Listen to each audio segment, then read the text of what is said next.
Bonsoir, bienvenue au Pilotis Club, c'est votre ami François. Alors ce soir nous allons partir en Italie, faire un petit voyage tranquille, on va manger bien. Alors ce soir qu'est-ce que je vais vous préparer? Je vais vous préparer des tournes d'eau façon Rossini. Alors le principe est simple, vous prenez des tournes d'eau chez votre boucher. Ensuite le plat est accompagné d'une tranche de foie gras que vous pouvez poêler si vous souhaitez. Il faut savoir poêler, moi personnellement je ne suis pas cuisinier. Bref, alors comment allons-nous procéder? D'abord vous allez prendre vos morilles, c'est la sauce de ce soir que je vais vous préparer avec cette tourne de façon Rossini. Vous commencez par les égoutter, assurez-vous qu'elles soient bien sèches, d'accord? Ensuite, pour commencer votre sauce, vous ajoutez de la crème fraîche, d'accord? Vous ajoutez un peu de lait pour conformiser le tout. Et ensuite, commencez votre assaisonnement.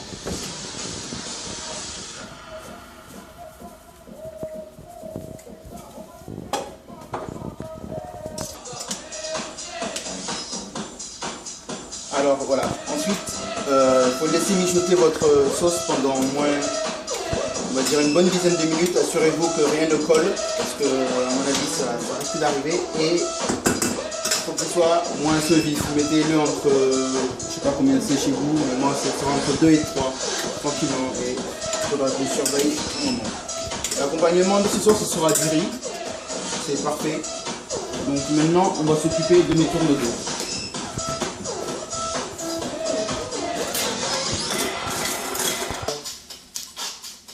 Alors ce que nous allons faire maintenant avec tous ces tournes d'eau là bien sûr j'ai prévu pour 6 personnes, 2 tournes d'eau par personne, c'est petit, à moins que vous ayez une petite faim, vous pouvez mettre ça pour 6 personnes comme pour 3.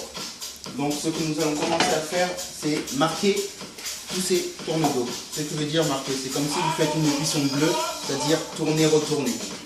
Alors dans votre poêle, vous ajoutez déjà vos tournes d'eau, un peu d'huile.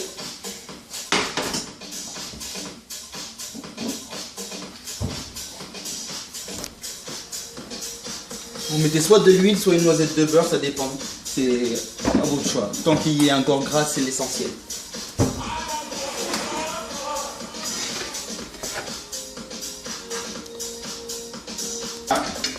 Nous allons commencer par marquer cette viande. Hop. Vous avez juste à la colorer à peine. C'est tourner, retourner. Vous voyez la couleur qu'il y a là? Voilà, c'est ça qui s'appelle marquer. Donc comme on aime bien assaisonner, faites l'assaisonnement s'il vous plaît, mettez du persil, du basilic, herbe de Provence, pourquoi pas. On va aller chez moi un peu. Hop. La Provence.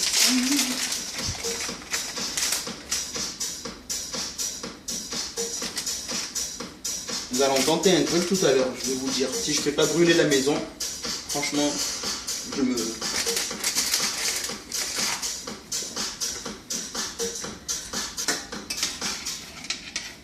Alors rapprochez un peu, regardez. Voilà, notre sauce commence à bien prendre. N'hésitez pas à rajouter de la crème ou du lait pour que ça épaississe légèrement, parce que en fait les champignons, un truc qu'il faut savoir, c'est que ça prend l'eau, ça se gorge d'eau. Donc tout le liquide du lait va partir dans les morilles. C'est ce qui va laisser à la sauce tranquillement de s'épaissir.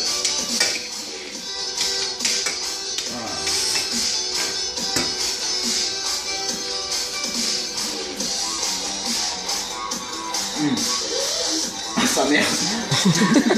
Il se prend pour le banc. Alors là, on va faire un truc qui s'appelle réserver. C'est pas bien sûr réserver une table ou à venir avec vos blagues pourries de merde. C'est juste en fait vous allez maintenir au chaud hors d'une sauce chaude toute votre viande.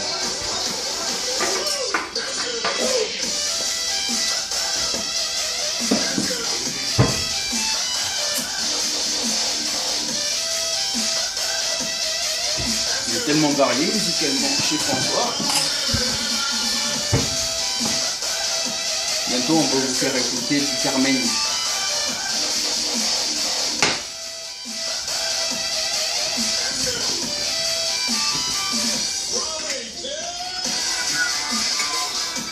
Mon riz est bien préparé, je vais pouvoir l'enlever du feu, ça va être parfait.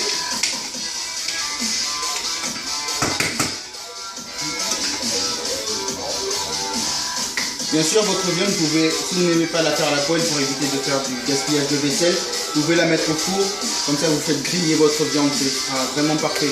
Donc bien sûr, assaisonnez comme vous le souhaitez. Et qu'est-ce que je peux dire d'autre? Je sais pas, bon appétit, mangez bien, le cul dans le cul aussi. Alors voilà, j'ai fini par marquer toute ma viande. Voilà, comme j'ai dit, on va réserver pour les 2 assiettes creuses. Vous refermez l'une sur l'autre, vous les posez de côté. Donc maintenant, un truc qu'on va faire, on va déglacer. Donc c'est-à-dire que tous les corps gras que vous voyez sur la poêle, là, on va les faire partir avec de l'alcool. Donc vous pouvez déglacer au madère ou tout autre alcool qui se rapporte, comme le Porto Rouge, le Noyiprat.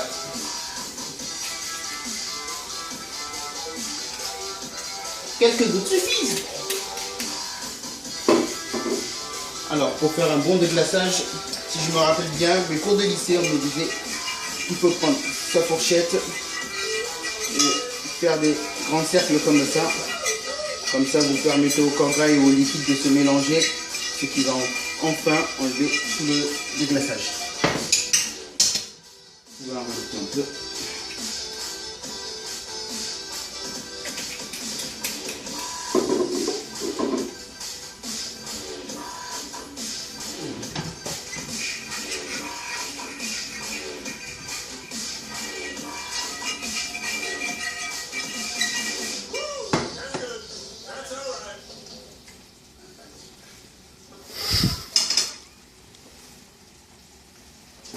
Qu'est-ce qu'il y a? Pourquoi vous rigolez dans le public?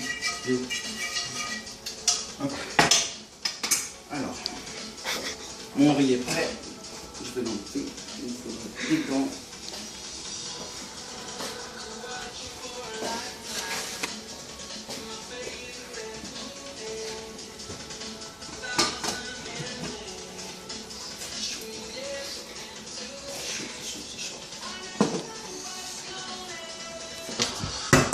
Voilà, notre sauce est bientôt prête.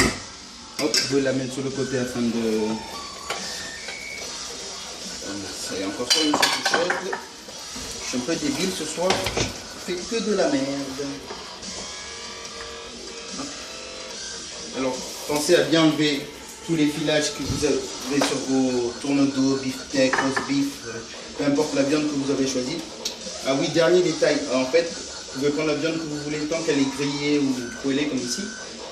Vous pouvez prendre toute viande de rouge comme à base de bœuf, d'agneau, de veau, de dinde.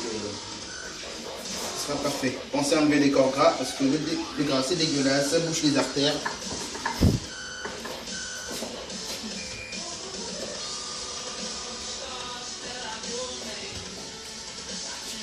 Alors, on va augmenter la température. Toujours se laver les mains, avoir les mains propres, c'est le b.a.-ba de la cuisine. Parce que si vous rentrez des microbes, si vous n'avez pas envie de vous retrouver avec un herpès gros comme la taille de mon poing, lavez-vous les mains. Alors,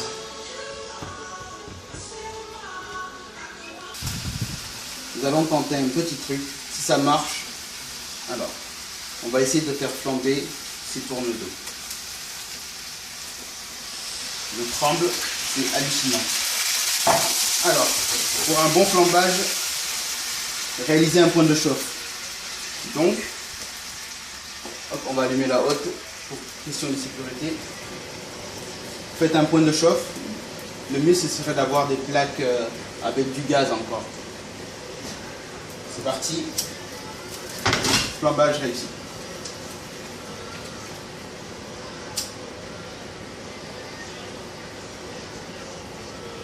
Peut-être sur la deuxième prise, ça ira mieux.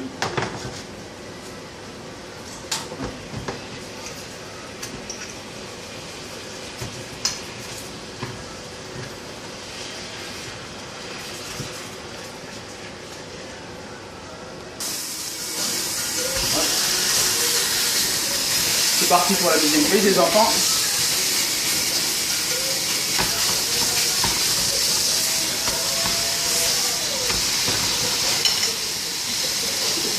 Hop, même principe que tout à l'heure. Le mieux c'est de les faire 2 par 2, comme ça au moins vous êtes sûr de bien faire votre flambage. Ou au mieux si vous êtes 4, ben, mettez les 4 directement, mais il faut rajouter un peu plus de madère et le cognac bien sûr pour le flambage. N'oubliez pas, c'est toujours le même principe. Donc je vais vous expliquer ça encore maintenant. Hop. Histoire de parfumer votre viande. Je vous jure, je viens de goûter. Franchement, la viande a un coup de madère, mon gars.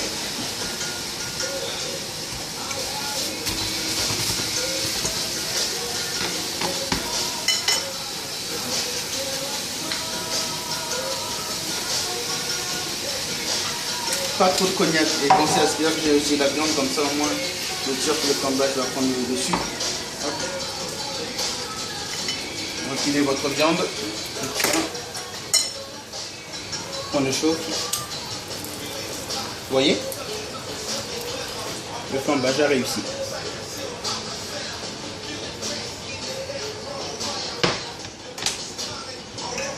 Dire que la dernière fois que j'ai fait un flambage, j'étais encore mineur. Fou! En fait, vous me donnez quel âge? Je parlais tout à l'heure des flambages qui ont réussi. Alors là, il a... Bon, j'ai eu un peu la main leste, j'avoue, sur le cognac. Oh, regardez-moi toutes ces belles femmes bleues. C'est de toute beauté. Je suis trop content de moi.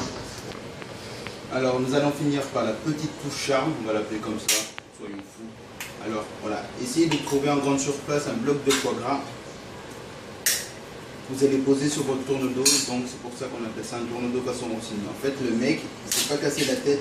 Il a pris un bloc de foie gras, il l'a mis sur un steak, il en a donné son nom, maintenant il gagne des thunes. Putain de... Voilà, maintenant on va commencer par dresser nos assiettes, comme ça ce sera le mieux. Vu que le foie gras c'est du froid, alors, on va commencer.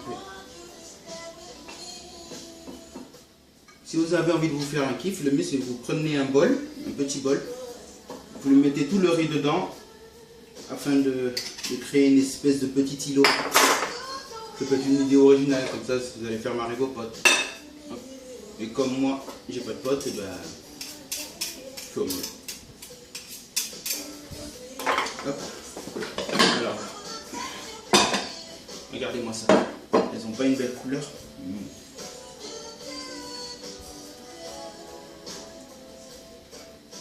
Voilà, essayez de mettre des morceaux de part égale à tout le monde. Ensuite, le mieux,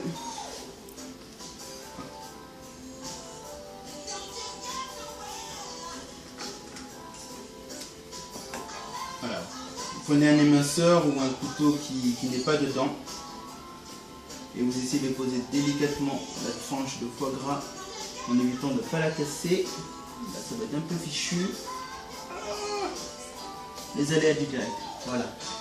Au moins sur un. Vu que là je vais cuisiner pour 3 personnes, j'ai mis 2 tranches, mais ça fait rien. Donc au moins sur un. Bon bordel. On va ajouter maintenant la sauce.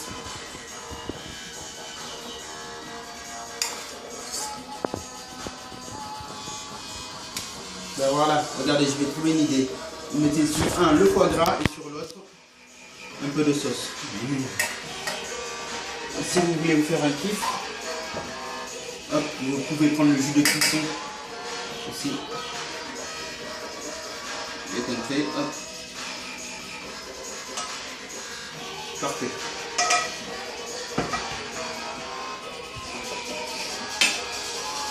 Et voici. Tourne-dos façon rossini avec sa sauce au morille et son riz. Je vous donne rendez-vous le mois prochain ou peut-être dans 2 mois, parce que là je n'ai plus d'argent concrètement et je n'ai plus d'idées surtout. Si vous avez des idées, n'hésitez pas à me les faire parvenir, j'essaierai de faire au mieux. Et ensuite, je vous souhaite un bon repas et j'espère que vous allez plaire, ça va vous plaire ce que vous allez cuisiner, quoi. Ciao, à bonsoir.